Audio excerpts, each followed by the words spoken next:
वालेकुम viewers, welcome to all of you on my YouTube channel Crick Chat. Viewers, आज की इस video में बात होगी जो इजाज़ अहमद ने स्टेटमेंट दिया है कि पाकिस्तान की जो टीम है इसको दो कम्युनिटीज़ या दो प्रोविंसेस रिप्रेजेंट कर रहे हैं, एक पंजाबी और दूसरे पख्तून। इस पर बात होगी और साथ ही जो न्यूजीलैंड जो है वो इस वर्ल्ड कप से आउट हो गया है, इसके ऊपर बात होगी। तो सबसे पहले अगर इजाज़ अहमद की स्टेटमेंट की बात की जाए तो मेरा ख्याल है ये बड़ी एब्सर्ड किस्म की स्टेटमेंट उन्होंने दी है कि पाकिस्तान की जो टीम है उसमें जो है खैबर पख्तूनख्वा और पंजाबी ये दोनों जो है डोमिनेट करते हैं और किसी और को जो है उस तरीके से चांस नहीं दिया जाता। मैं ये समझता हूँ कि वक्त के साथ साथ एक तो पंजाब वैसे ही बड़ा सूबा है और खैबर पख्तूनख्वा की अगर बात की जाए तो उसकी कुछ डायनामिक्स ऐसी हैं कि वहाँ पर जो वो खेलने वाले हैं वहाँ वो ज़्यादा सख्त जान है, अभी भी उतना पैशनेट है क्रिकेट के बारे में, इसीलिए वहाँ से लड़के ज़्यादा आते हैं। अदरवाइज़ जैसे मैं खुद लाहौर शहर से बिलोंग करता हूँ, लेकिन अगर प्रीवियस 5-10 ईयर्स में मैं देखूं तो क्रिकेट का एक डाउनफॉल देखता हूं मैं अपने शहर में। वक्त के साथ साथ खेलने वालों की जो तादाद है उसमें एक वाज़ेह कमी नज़र आती है। अब लोग उस तरीके से क्रिकेट को फॉलो भी नहीं करते और खेलते भी नहीं हैं।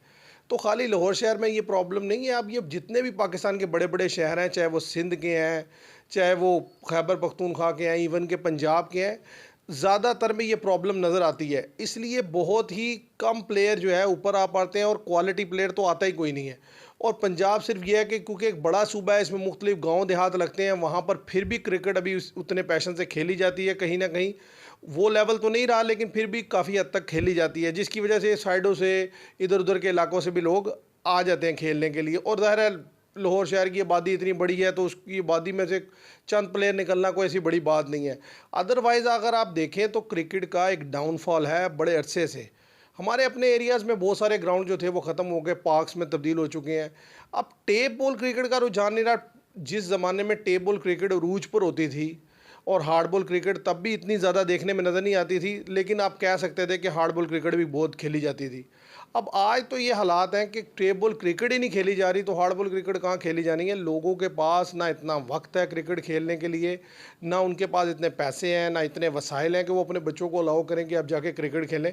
जिस तरीके की फ़ाइनेंशियल कंडीशन पाकिस्तान में इस वक्त लोगों की है, मैं नहीं समझता कि कोई भी जो पेरेंट्स हैं वो अपने बच्चों को जल्दी करके अलाउ करते हैं कि आप जाके जी क्रिकेट खेलें, कोई स्पोर्ट्स में अपना टाइम लगाएं। हर पेरेंट यही चाहता है कि उसका बच्चा जल्द ग्रो अप करे और वो इस कंडीशन में आए कि वो कुछ उनके लिए अर्न करके दे सके, क्योंकि हालात इतने मुश्किल हैं कि आप सर्वाइव ही नहीं कर पा रहे। सारे लोग काम करने के बावजूद आपके घर का सर्कल नहीं चल रहा। तो ऐसी स्पोर्ट्स का एक वैसे ही डाउनफॉल है। और दूसरा इस तरह की स्टेटमेंट कि जी पंजाब और खैबर पख्तूनख्वा से, भाई वो वहाँ पे पंजाब एक बड़ा सूबा है और खैबर पख्तूनख्वा में मैं अभी भी समझता हूँ कि वहाँ के लोग बड़े सख्त जान होते हैं, वहाँ फिर भी क्रिकेट खेली जा रही है उस तरीके से, जिसकी वजह से। और ख़ास तौर पे जब लास्ट ईयर जो 5 ईयर्स इमरान खान ने 2013 से 18 तक गुजारे, उसमें बहुत सारे ग्राउंड्स बनाए गए, उसमें इंफ्रास्ट्रक्चर पे बहुत ज़्यादा काम हुआ, जिसकी वजह से कुछ ना कुछ प्लेयर डेवलप होकर वहाँ से आ रहे हैं। अदरवाइज़ दूसरे एरिया से नहीं आ रहे। और मैं नहीं समझता कि जो भी सिलेक्शन कमेटी बैठी होती है वो ये सोचती है कि यार हमने कोई खैबर पख्तूनख्वा से लड़का लेना है या पंजाब से लड़का लेना है। जो पूल उनके सामने आता है उसमें से वो लड़के पिक कर लेते हैं। अब पीछे से ही अगर लड़के नहीं आ रहे तो ज़ाहिर है उसका कसूर ये है कि या तो उन एरियाज़ का हमारा इंफ्रास्ट्रक्चर इतना वीक हो गया है या नीचे के डिपार्टमेंट उस तरीके से काम नहीं कर रहे हैं। इसके अंदर ये फैक्टर तो हो सकते हैं। मैं नहीं ये समझता कि इसके अंदर ये फैक्टर इन्वॉल्व है कि जानते पूछते जो है वो ये पिक करते हैं कि अच्छा यार ये क्योंकि पंजाब से ताल्लुक़ रखता है इसे पिक कर लो, ये खैबर पख्तूनख्वा से ताल्लुक़ रखता है इसे पिक कर लो, और ये सिंध से और बलूचिस्तान से ताल्लुक़ रखता है इसे रहने दो। तो ऐसा मुझे नहीं लगता और ना ही मेरा ख्याल है किसी और क्रिकेटर को रखता है। इसलिए बहुत ज़्यादा तनकीद इजाज़ अहमद की इस स्टेटमेंट पर हो रही है कि उन्हें इस तरह की स्टेटमेंट देते वक्त जो है वो थोड़ा लिहाज रखना चाहिए था, शर्म करनी चाहिए थी, क्योंकि पाकिस्तान वैसे ही बहुत सारे प्रॉब्लम्स में है। तो इस तरह की बात करना ठीक नहीं है। और पॉलिटिक्स में इस तरह का होता था कि दूसरे को नीचा करने के लिए जी कभी एक नारा सूबे का कभी दूसरा। क्रिकेट में तो हम सबको एक साथ लेके चलते हैं, तो वहाँ पर इस तरह की बात करना तो बिल्कुल ही गलत है। तो ये तो मेरा एक ओपिनियन थी इजाज़ अहमद की स्टेटमेंट पे। अगर यहाँ तो डिफीट हुई है, इसके बाद New Zealand almost T20 world cup से आउट हो गया। बहुत ही अरसे के बाद ऐसा हुआ है कि न्यूजीलैंड सेकंड राउंड में भी क्वालिफाई नहीं किया और वो जो है वो वर्ल्ड कप से आउट हो गया। तो अगर मैं बात करूं कि इसके पीछे रीज़न क्या है, रीज़न ये है व्यूवर्स के अगर आप देखें विलियमसन की कैप्टनसी, मैं समझता हूं as a batter in T20 और एज अ कैप्टन उनका जो इरा है वो उसका एंड हो गया है। मेरा ख्याल है न्यूजीलैंड को अब चेंज कर लेना चाहिए कैप्टन भी, और नए बैट्समैन जो हैं उनको इंट्रोड्यूस करवाना चाहिए, क्योंकि इस वर्ल्ड कप में जो प्लेयर्स खेले हैं बिल्कुल आउट ऑफ फॉर्म थे।